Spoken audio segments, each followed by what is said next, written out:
Today's topic, why you should not have an IRA as a high-income professional. That's right. One of the most popular retirement accounts out there, the IRA, which stands for Individual Retirement Account, should not be part of your investment strategy as a high-income professional. And I'm going to tell you why, but you got to watch the video. I'm going to cover 3 important topics. We got simplification, we got asset protection, and we got one of my favorites, number 3, which is also my favorite number, the Backdoor Roth IRA. So stay tuned. All of those are coming up next, and we are going to persuade you on why you should not have an IRA as a high-income professional. So stay tuned.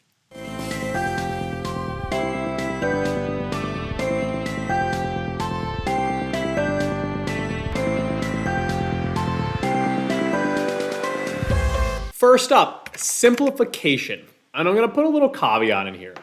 I am not an advisor to ever speak badly on anyone else's fee structure because honestly, they all have their own conflicts embedded in them. But one of my biggest pet peeves when we take on new clients, and again, we work with Gen X, Gen Y physicians, some vets sneak in there, some dentists sneak in there, I'll be honest. One of my biggest pet peeves is when they come to us and they have these IRAs. And as soon as we see it, I instantly, most of the time, can make 2 good distinctions. One, they likely aren't used to working with high-income professionals, and we're either completely missing out on the Backdoor Roth IRA, or they're doing a Backdoor Roth IRA, and it's going to be a complete disaster to do the pro rata rule. And the second one is, I can almost guess their fee structure. I'm assuming they're using some form of assets under management fee structure, like a traditional 1% fee structure. And again, that's fine. You can do that. I'm all on board with that fee structure. But I don't want to see it being done so that you can bill on an asset to help you, but then hurt your client. I'm going to leave it there, but simplification comes in here though. If you have a 401k plan or a 403b plan,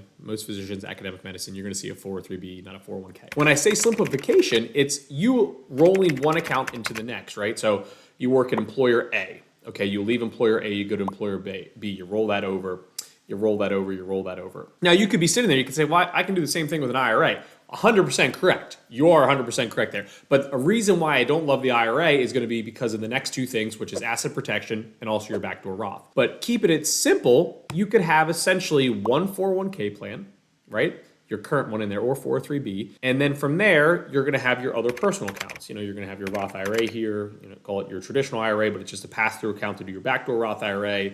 You'll have your individual taxable account or your joint investment account, right? But you can keep it very simple. And you can be aware of where you currently stand. Meaning some 401k plans, 403b plans are better than others. I'll give you my favorite example. The TSP is a beautiful, low-cost, simple plan.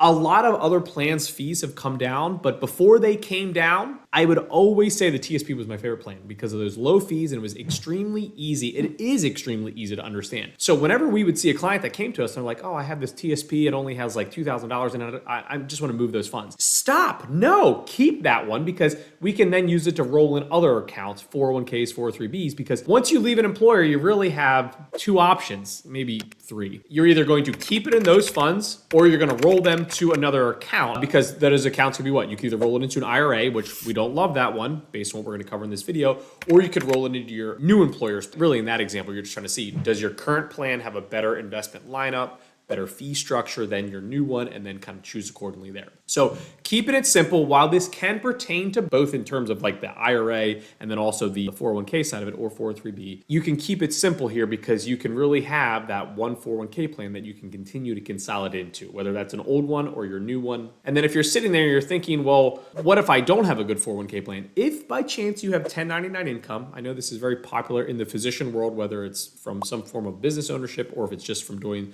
some other moonlighting work, there's usually a good opportunity for a side gig in there. As soon as you have any form of 1099 income, we've even told some of our physicians to do a ton of surveys because those surveys pay out in 1099 income, and then we can open up a solo K. And then you can also consolidate it into that solo K. So number 1, simplification. Yes, you can make an argument that also stands for IRAs, but kind of covering all those points in there. This is part 1 of why we don't think high-income professionals should have an IRA, but I will tell you the next 2 are going to have much heavier bearing on them than the first one. Number 2, Asset protection. Again, for our clients, physicians, this one is a huge part of every financial plan we build. You can also, again, we have vets, we also have dentists. And the reason why I say that is because there's professional liability on the line there too, right? They have, depending on their specialty, they could have a higher risk there. But I also always come back and say, it doesn't matter if you're a physician or a dentist or a vet in our world. Even if you have a stay-at-home spouse, there's always a risk, right? They drive the car. If you own a property, you have a risk, right? If someone walks onto my property and they snap their leg, or I would say my dog, but my dog weighs 6 pounds, so he's probably not gonna do much damage. But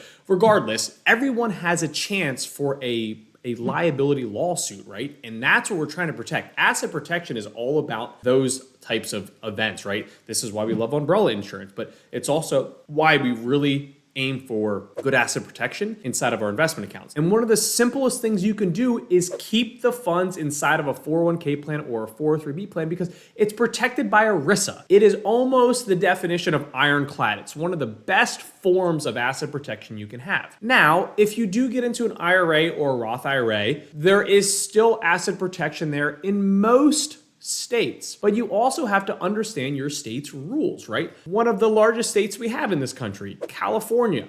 Let me read to you the asset protection rules for an IRA and a Roth IRA in the state of California. IRA protection, to the extent necessary for support. I don't know what that dollar figure is. Maybe you're smarter than I am. I'm sure attorneys, and we probably can find some good case reference where they might give us a better number on that. Here's what it is for the Roth. There is no protection for a Roth IRA. So whenever you are moving money from a 401k plan, a 403b plan into an IRA or a Roth IRA, you have to understand your state's asset protection rules.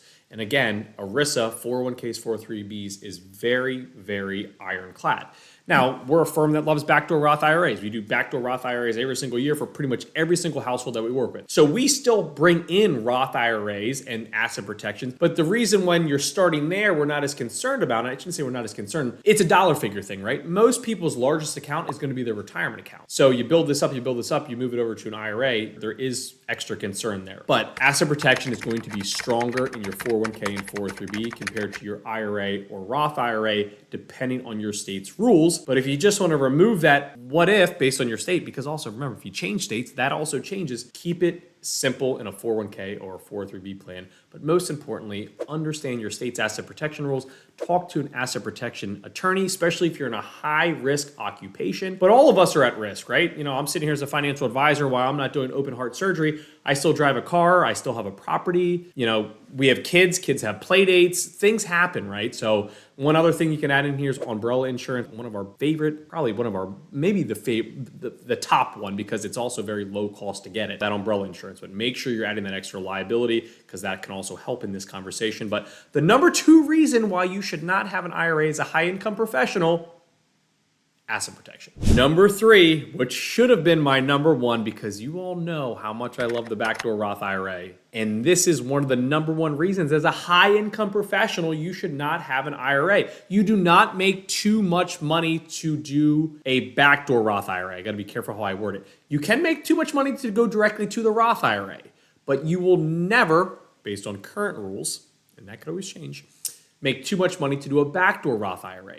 But as soon as you have this IRA balance, it creates a pro rata rule. And you really don't want to do the backdoor Roth at this point. So this is really our number 1 reason why with our clients, again, Gen X, Gen Y physicians, high income professionals, vets and dentists in there as well, we want to avoid that IRA and we're trying to always either keep the money in their current 401k or 403b or roll it into their next one or maybe an older one if that one was better. But my number 3 reason why you should not have an IRA as a high income professional, the backdoor Roth IRA. And most importantly, that triggering the pro rata rule. And remember, that's a traditional IRA, that's a simple IRA, and that's a SEP IRA. This is why we also favor the solo K over the SEP IRA because the solo K will not affect your backdoor Roth. The number 3 reason to not have an IRA as that high income professional, don't ruin your backdoor Roth IRA. And there you have it. 3 reasons why you should not have an IRA as a high income professional. A lot of that comes from things that I continually see day in and day out when new clients join us, whether that's from an advisor or not from an advisor, and it's just things that kind of irk me a little bit. But also to give you some context on why it may make sense for you not to have an IRA. I think one of the best parts about YouTube is you can really get these different viewpoints from